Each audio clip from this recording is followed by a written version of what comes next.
Welcome to Youth Voices in Mental Health, a podcast produced by and about the personal experiences of NAMI New York State's Next Gen Youth Council.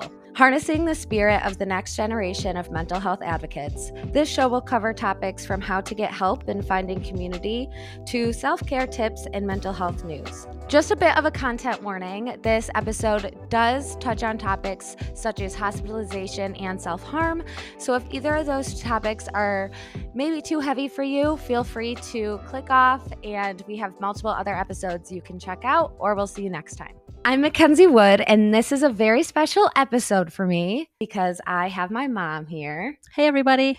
And we're going to be talking about how she navigated parenthood with multiple children with mental illnesses and how she may have grown and changed as a person and a parent, and especially a support and an advocate for us and in mental health in general.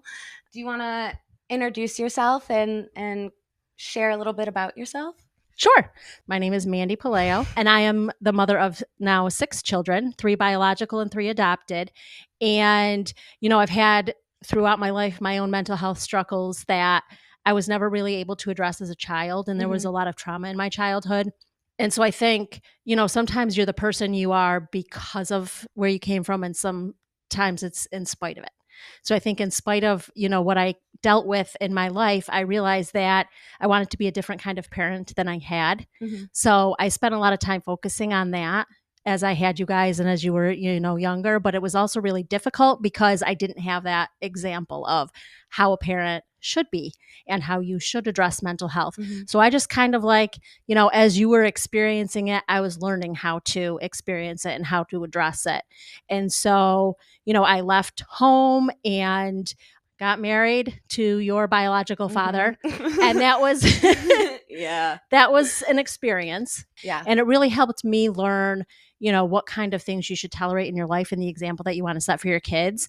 And so when that relationship ended, I felt like it was really important to be a stronger, better example for you and your sister. And I think that because of that, I was more open to learning about mental health, and learning how to support you guys. Because I think, I didn't have support as a child, and I had to learn to. And so I was committed to that. I think I was more open than some parents might be to that, because I didn't ever want my children to feel unloved, unwanted, and unheard. And I feel like usually when you come from a background like that, there's 2 outcomes. Either you become a parent like your parents, or you learn what you definitely don't want to be. And I think too, being in the relationship you had with my biological father, a lot of women find themselves in that position, and instead of finding a way to get out, which isn't easy, and showing their children that this is not how you should be treated, this isn't what you should tolerate, there's a lot of women that end up staying, and then down the line the children go through the same relationships because they think that that's normal and that's what should be tolerated. Right. And I think you bring up a good point. I think you either become what you've seen or learn how not to. And I think the second one is much harder because when you don't have an example, you're kind of making it up as you go. And I think, in hindsight, and I know we'll talk more about this, but I made a million mistakes when I started dealing with your mental health and trying to support that and my reactions to it. And I had to learn and grow because I knew what not to do, but I didn't know what to do. Yeah. And so that was a real struggle for me. So I'm trying to figure out, how can I be supportive to my girls? How can I understand and support them and encourage them in a direction when I don't know what that direction necessarily is. Right. So that was a real struggle. And I felt like, especially with your biological father, that it was all on me, right? Right. So much of dealing with all of that and addressing issues from your childhood and everything was on me to figure out on my own and kind of work through. So, and then when I got remarried, it was very different for me because I had someone who was very calm, very supportive, very just laid back and mellow. Mm-hmm. So I was able to heal and grow from my past. And that helped me support you and your sister to heal and grow. So even though he didn't understand, and sometimes it was like, I still felt like it was on me. Mm-hmm. He was there kind of in the background, being calm and supportive and like a strength for us during that time, which I think was really important too. Yeah, because you and I especially are very much feelers. Yeah. So when stuff happens, we get very emotional, and he was always that person who can like kind of hold us down a little bit and keep us and I think that's calmer. one of the things when I was struggling with when you really started struggling with your mental health and going through things because of middle school and all of that, I didn't really know how to react, so I took a lot of things personal. Yeah. So we argued a lot. Yeah. And I was very offended by your behavior. And I thought I wasn't being a good mom because your behavior was like that, or because, you felt a certain way or whatever. And took a lot of responsibility for that. But also I just took it personal. Like, why do you always want to fight me? Mm-hmm. You know what I mean? And I think he was there to kind of be like, okay, guys, let's take a break. Let's take a step back and let's really think about what's going on here and what we need to do. But I think it was hard because it was that age too, where it's like you do start to act out and become a little rebellious. So it was hard to tell, I imagine, for at least the beginning of it, like, is this just like those typical teen years, especially being the oldest, like you've never experienced that before, or is it something deeper?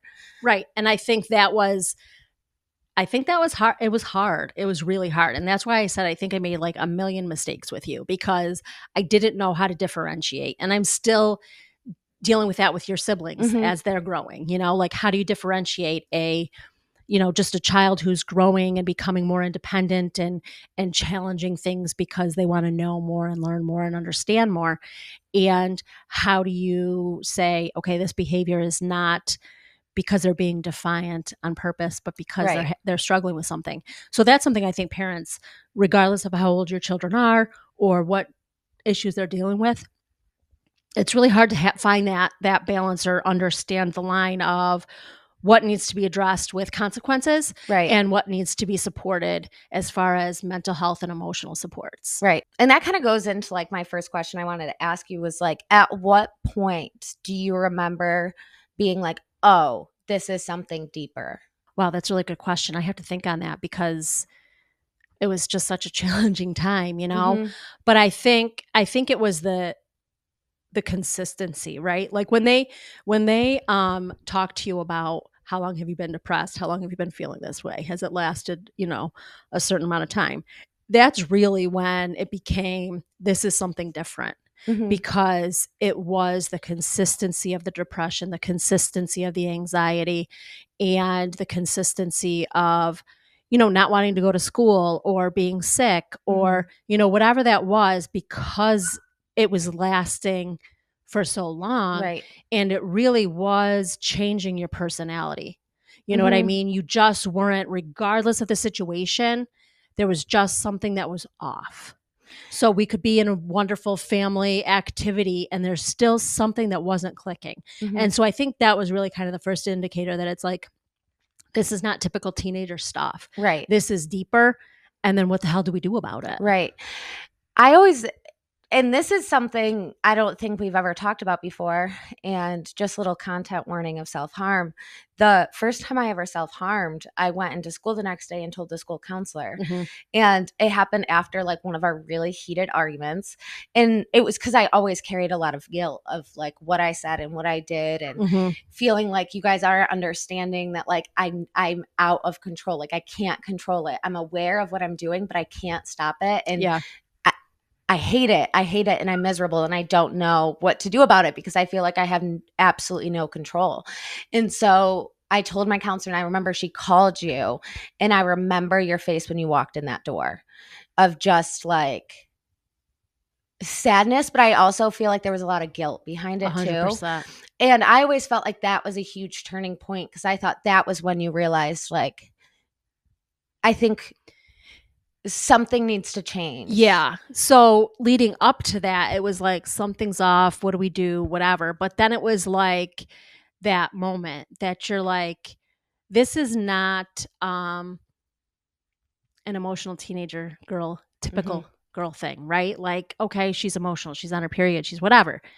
And so I think a lot of stuff, unfortunately, gets written off to that, especially when you're a teenager. And I think, as we worked through the mental health system and went to counselor after counselor, it was like, well, we can't really give a diagnosis because of hormones, right? So you kind of have that ingrained in you that it's probably just hormones. So we start seeing things are off, and it's like this more and more negative behavior and skipping school and stuff. But that moment was like, I don't know what I'm doing. There's the guilt of, the abuse that you endured with your biologic father and that you witnessed happening to me, right? And then the guilt of all of this time that has gone by that we weren't addressing what we needed to address. And then thinking, well, where do we go from here? And so again, that's, I was taking it personal too. Like, what have I done wrong to make her do this? And does she really have to take these extreme measures to show me that something's really wrong? Like, what is wrong with me as a parent that it took this to really wake me up and say, serious help needs to be taken? It's not just therapy, because we'd gone to therapy, and we bounced around from therapist to therapist, which is another episode, but total different conversation. But jumping from therapist to therapist and stuff, thinking we're good because I got you into therapy, right? Like, I noticed something's off, get you into therapy, we're good. And this is so much deeper, and feeling guilty that I didn't try hard enough. I think that it's normal when things like that happen. I feel like a lot of parents do take on that guilt of being like, wow, what am I missing? I could have done more. But I think it's important to remember that, like, we're so wrapped up in our own heads that we're not even thinking about anyone else or like how it's affecting anyone else. Or at least for me, it was never in spite of anyone else. It was always just like my own stuff in my own head and no one else's fault. But I know that I loved to fight. I loved to argue at that point in time. And I think a lot of it was coming from just pain, like, and sadness of like my own struggles. And I think with the guilt, with, my dad and, being in that situation, I mean, you really, first of all, you had no time to heal before that relationship from your childhood. Right. And then that just got shoved further down. And then you really weren't able to heal from that relationship for a while. And so it's like, you also, in that time, I think a lot of the times you didn't even realize like where I was in the situation. My mental health, it was like the second it got to that point, it was like you really, I saw that you really tried to do everything you could to figure out the proper way to support me. So I want to talk about my first hospitalization, because I think that's when you started advocating for me and my mental health. At that point, you knew you had to do everything you could. But it had gotten, it was scary for all of us. And now, having experienced kind of the other side of it, thinking about how the first time I went was your first time experiencing all of that, how scary was it for you? And how did you know that was the right decision to make? I knew that we needed more help than I could provide, right? And we needed to have you in a safe place where you couldn't hurt yourself. And I just couldn't provide that at home. So I needed a safe place for you to go. And I felt like a horrible, horrible failure, to be honest. I felt like I was not a good enough mother if I couldn't handle dealing with my children's issues on my own. You know what I mean? So the hardest part every time and every day of every visit was leaving, because it was like I was saying, hey, I suck as a mom, and I just can't do this anymore. So here, you take her, Mhm. So that was a really big struggle for me. And I think the only thing that kind of got me through and believing that it was the right decision, even though I constantly questioned Mhm. it, was you're in a safe place. You're in a safe place. They're professionals. You have to get more help that I can provide. And how can we manage medications and manage Mhm. behaviors and keep you safe and get really the therapeutic support that you needed Yeah. anywhere else. So it had to be at the hospital, right? And sometimes we went and you got sent home, and sometimes we went and you went to partial, and sometimes Mhm. we went and you were admitted, But every time it was really just a desire to. It felt to me like this is the only way I can keep you alive, Yeah. you know. And so, but it was hard because it was like, how did I let it get to this point, Mhm. right? Because there's that guilt of a parent of how did I allow the life experiences that I did. I can't say I allowed it. And where did I fail as a parent in helping you build that resilience or, ability to, like I did, just shut it out, Mhm. right? Just forget about it, move it. You know what I mean? Like how did I fail as a parent to not give you the personal tools you needed to deal with your mental Mhm. health? And I think that's where I think probably a lot of parents struggle. Yeah. And one of the biggest lessons I had to learn was it isn't about me. Mhm. And I think, after multiple visits, it took a long time for me to get to a point to say, this isn't about me. Mhm. And when I could step away from that feeling and when I could look at it as, here is a young girl who just needs support, Mhm. needs whatever resources we can find, and make the focus really about you and getting you help and making sure that you were getting everything you needed, whether it was medication or therapy Mhm. or, hospitalization, whatever it was. And even when you were home, when you would have episodes or meltdowns, Mhm. or harm yourself or whatever it was, to, instead of taking it personally, say, okay, what's going on and how can I help? Yeah. How can we address it? How can we move forward? And that took a long time to get there, but I think it made me a more capable advocate and a more Mhm. capable support when I took myself out of it. Yeah, that makes sense. And it's kind of crazy to like hear your side of it in a way because I never felt any anger towards you in those visits. I Mm-hmm. never felt abandoned or like dropped off. I was scared and I Yeah. felt alone, but I also was aware of what got me to the point I was in that Yeah. moment. Yeah. And I met a lot of people over the years and a lot of patients who couldn't look at it that way and couldn't be like, they're doing it out of love. But I was also lucky with the parents I had who were doing it out of love and were doing it to support me and attending every group meeting, attending whatever session they needed, Mm-hmm. reading books. You and my stepdad were the ones who brought up the BPD Yeah. diagnosis. You had to go and do your own research Yep. because you were like, this isn't enough. And like, from the first time I was struggling to then, like even just then was such a huge jump. And then like even cut to a year ago when I went back into recovery, your support was different then than it was even when I Right. was home, Right. And I think you brought up a really good point, is self-educating. And that's what helped me remove myself from the equation, was really deciding I need to figure out how I can help. As a parent, it's my responsibility to keep my children safe, to make sure that they have a happy life, Mhm. right?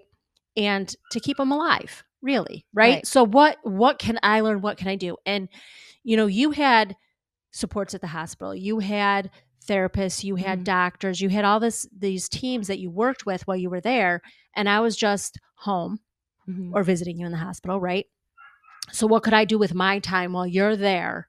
How could I educate myself? How could I learn more? How could I make home a safer place? What changes could I make to help support your healing? Mhm. And so I think, you know, as much as we hope that the professionals will tell parents, okay, here's what you need to do, make sure you do this X, Y, and Z, it really is our job as parents to take the time to educate ourselves. Like, here are the symptoms, here's what we're dealing with. What do I need to know? How can I better support? And that was kind of like the light bulb moment of, it's not about me. And it changes every aspect of how you parent a child with a mental health issue that they're struggling with, because you're not any piece of you focused on yourself and worried about the blame and worried about the guilt or anything like that. It's just, how can I help my kid? Right. And I think one of the things that we always talk about is like, it's not an excuse, right? A diagnosis isn't an excuse, it's an explanation. So once we have that explanation, what do we have to do differently to still find success, to still see growth, to still accomplish everything you want to accomplish, whether it's a mental health, a developmental disability or a physical disability, right? You have challenges. Right. And what supports do you need to still find the success that you want? Not, oh, I can't do X, Y, and Z because, I have BPD, or, oh, I'm always going to act like this or have this issue or not be responsible with something. Right. Because of my BPD. Instead, it's, okay, I have BPD, so I need to focus more on, what am I spending? How am I, that kind of stuff. How am I acting? What am I thinking about? Am I being too impulsive? That kind of thing. It just makes you more aware. Right? It's not an excuse. You really got to have an awareness of what's going on with you. And it's not just on you to know that. It's on your parents. It's on your family. It's on the people in your life to really understand things that are triggering to you, where you find difficulties, so that we can find different ways to support and appropriate ways to support the areas that you need to work on to strengthen. Right. But it's never an excuse to just kind of put your feet back and say, well, this is my life and this is how it's always going to be. No. And we've seen that. Yes. We've seen that with people being like, this is just how it is. This is how life is, and I'm just going to throw my hands up and not do anything about it. And one thing I will say, with you and Dad being a little bit harsher on me with things growing up, and not just you guys, just other people being a little bit more blunt about my actions, did cause me to be able to reflect on that, take accountability, understand that it is just an explanation. That doesn't mean, doesn't take the impact away. It doesn't take what actually happened. It doesn't take the hurt or pain you caused away, but you at least can understand, okay, this is why I'm doing it. What can I do to change? Right. And you guys really, I think it could have gone very differently. But you guys worked really hard in doing it. And sometimes maybe it wasn't the best way, but it's still, I think at the end of the day, is why I'm able to succeed. And, you said, what did I do to not build resilience and strength? But you did. Being there through everything and having my back, I knew no matter what, my mom was there. My mom had my back no matter what happened. And I always was able to look to you. There was not one point where I went to look for you and you weren't there. And because I had you, I was able to build that strength, that resilience, and see from you, that's the type of person I want to be. Someone who's advocating for what they believe and also acting on it. Not just, you're practicing what you preach, This episode of Youth Voices in Mental Health is brought to you by a grant from Macy's. Macy's social purpose platform, Mission Everyone, supports critical programming to create systemic change in youth mental health care across the country, because the history of progress shows that when people feel confident to tell their own story and pursue their dreams, they change the narrative for everyone. Before we talk about how you switch things up later on, I do want to ask you, because you've talked a lot about taking yourself out of it. When did you decide, okay, I need to start taking care of myself? When did you realize, okay, I need to start implementing self-care? Is that something you always did? And if not, tell me about the journey to where you got and getting your own help and seeing your own therapist and that kind of thing. It's funny because you're right. I was such a huge advocate for you and your sister, and focused on, you got to make sure your mental health is a priority and take care of that first, and everything else will be secondary, and we can work on that once you take care of yourself, and always encouraging and supporting that. And, I think it was, sadly, after my second marriage ended, Mm-hmm. that I realized I wasn't taking my own advice. I wasn't going to people when I needed help. I wasn't seeking therapy or medication. I knew something was going on with me, but it was always like, well, I just have a lot going on, and I'm taking care of, I have 3 kids to take care of, and I've got a marriage falling apart, and I'm taking care of my grandmother, and that's kind of what it is. Right. And so I started to have some really dark thoughts, and I think that is like, when you're in it, you're so in it, you don't realize that you're there in that, at your lowest low. But because of the experiences I had with you and your sister, I was like, this isn't right. Yeah, you started to notice the things I started in yourself. noticing the things in myself, and I was struggling at work to accomplish things, and I just always was feeling overwhelmed, and I didn't get things done, and I would come home and just be completely exhausted and wiped out from being on all day with everybody, and I'd walk in with a big smile on my face and how's it going, and helping people left and right at work, and then come home and just crash. Yeah. And I'm like, wow. I've done so much to make sure my daughters advocate for themselves. I'm not doing it for me. And I need to, because if I want to be here for my kids and want to be that support and want to be successful in my career and successful with my family, then I have to take that time for myself. So it really was at my lowest after my second divorce that I did finally seek out therapy and seek a psychiatrist and say, you know what, my depression is not, I can't manage it on my own, and seeking medication and, kind of putting into action the stuff that I always told you guys to do. Right. Because I spent so much time on that I didn't think about, well, how am I doing?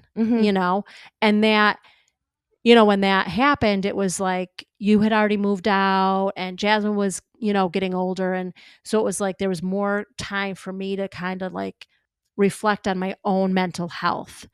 And I think so, I went through several changes, right?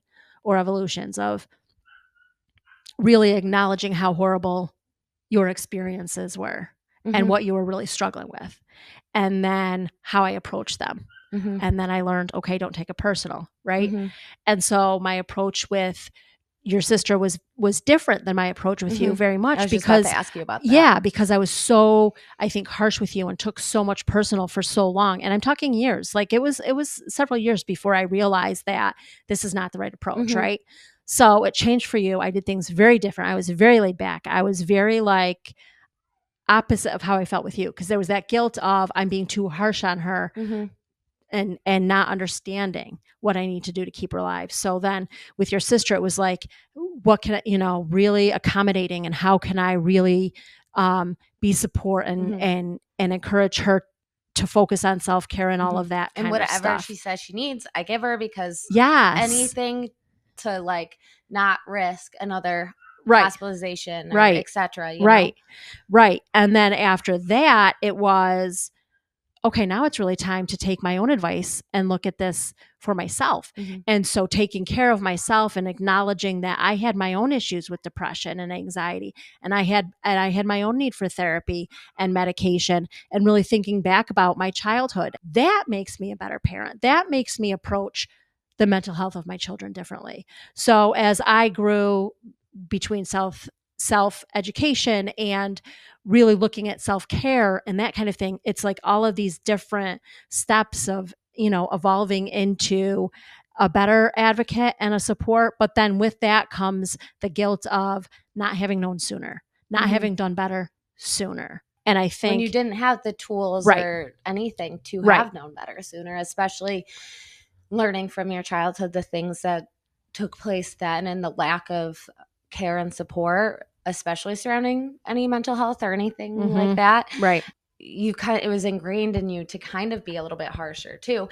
And I think a lot of you, like you said, you got very defensive, but I think a big reason is because I'm yelling and screaming at you, where you experienced that in your past marriage and as a kid, and in a way it was triggering for you too. Yeah. So we were kind of triggering each other, and there was just it was a spiral for sure. Yeah. But I think being able to learn together, grow together, ended up making us so much close. Like, I don't think that we would have the relationship we have today if all of that didn't take place. For sure. Because it's totally different now. Yeah. And I think that's like why I was excited to talk to you, because, you had me at the age I am today. So you were also very young when you had me. You were 24, which now being 24, I'm realizing that's like basically 16. So no, but I have had being the oldest and like being the test subject, I've been able to watch I've been able to watch you grow up and how you've grown as a person and as a support and as an advocate. And, you go from you and me screaming at each other to me calling you every single day during my eating disorder recovery program and having you tell me you can do hard things over and over again. And just like, you just knew what I needed and you were there. I just needed someone to talk to. So you listened. If I needed you there, you were there. And I also am very lucky and blessed to have been given a mom who was willing to listen, who was willing to continue to educate herself and grow and take accountability. And I'm also proud of you of the mom I am, because the mom you are today is just different than the mom I was born from, whatever. Yeah, definitely.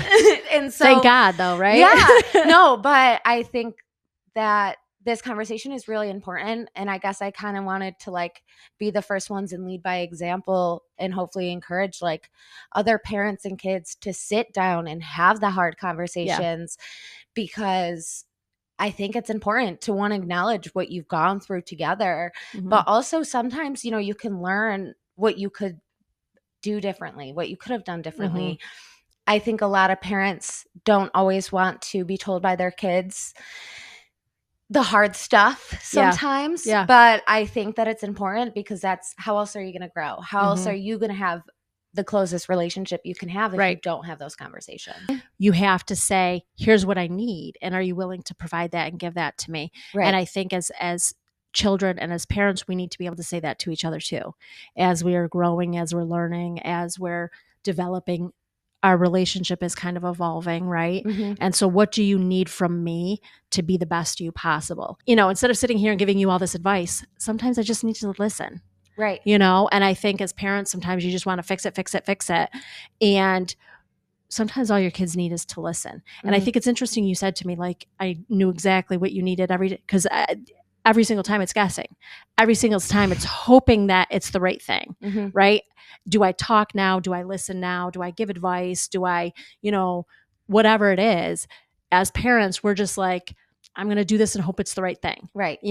But we need our kids to say, thank you for doing that, but it wasn't the right thing. Right. Because parents want to be doing the right thing. We want to help our kids. We want to support them in the best way possible. But the only way we can do that is to have these kind of conversations where it says, when we were screaming at each other, it made things worse for me, and when you're trying to reason with me, when I'm not in my, thinking brain, it's not going to work. Right. So at that point, I just need to just sit and listen. Those kinds of things are really important, because they help us as parents be better parents. Definitely. And providing that space for your kids to allow you to come to those needs, come to you with those needs. And it also allows, the child to start advocating for themselves and be able to use their voice to speak for what they need and be met with it with open eyes, no judgment, pure understanding, and trying to just do the best you can. If you were to go back and tell yourself, the mom who was raising the 12-year-old screaming, crying girl on the kitchen floor, what would you say? I would say it's okay to be wrong. Just don't give up. Just do everything you can to be there, regardless of what the situation is, regardless of how you are in the moment, how your emotions are, what you're feeling is, take a breath. You don't have to have an answer right away. Everything doesn't require a response. Sometimes what's really needed is just silence and someone to be sitting with you. Yes, absolutely. 100%. Yes, preach. I just want to thank you for coming onto our podcast. Thank you for having me. Joining, NAMI Next Gen for an episode. I am so happy we had this conversation. I know, so do I. I really appreciate you being open and honest with me and being open to have this conversation. It was of course, kind of tough, but I love you. Yeah, and I love you thank too. You for coming on. Thanks for having me. This episode of Youth Voices in Mental Health was hosted and produced by MacKenzie Wood. Our guest, Mandee Puleo, also assisted in editing. NAMI New York State is the state chapter of the National Alliance of Mental Illness, the largest grassroots mental health organization dedicated to building better life for the millions of Americans affected by mental illness. We provide advocacy, education, support, and public awareness so that all individuals and families struggling with mental illnesses feel less alone. Thank you so much for listening to this episode of Youth Voices in Mental Health.